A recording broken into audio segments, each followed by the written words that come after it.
Hi, I am Carla Filippi, and I'm going to present this work entitled Tandem Repeats Containing Proteins and Their Potential Implication in Abiotic Stress Response in Soybean. This work was done in Laboratorio de Bioquímica, Facultad de Agronomía, Universidad de la República, Uruguay. Well, given a brief introduction, plants are enriched in proteins with tandem repeats, and these tandem repeats are essential to mediate protein-protein interactions. Multi-gene repeats families are assumed to be associated with plant acclimatization to adverse environmental conditions.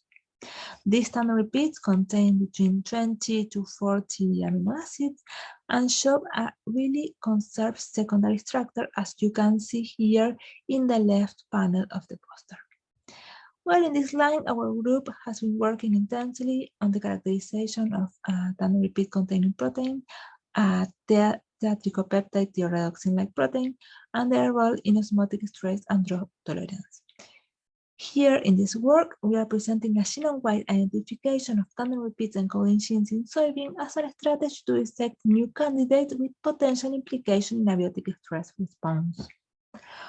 Well, going to methodology and results, using InterProScan and by applying several filters, we were able to identify more than 2,000 tandem repeats containing proteins in the soybean proteome, being leucine-rich repeats and pentatricopeptide repeats containing proteins the most abundant.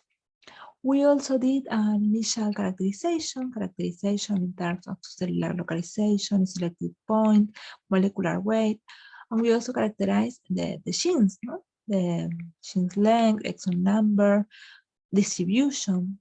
And something interesting to show here in the right panel of the poster is that these genes do not show a uniform distribution within chromosomes. This plot shows the 20 soybean chromosomes, and we can see that the genes, which are in colors, show a marked telomeric and subtelomeric preferential position.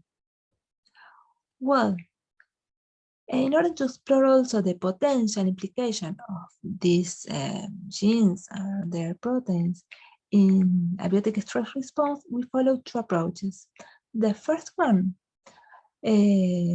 was performing a broad literature revision in order to identify markers or molecular markers that were significantly associated with soybean response to abiotic stress via genome-wide association studies. And the second one, we also explore RNA-seq data from two differential expression studies, public studies, in soybean against salt and drought stress.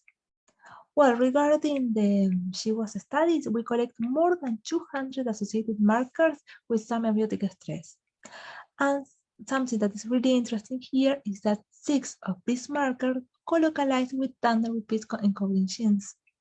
And when analyzing RNA-seq data, we observe more than 1,000 differential expressed tandem repeats containing genes.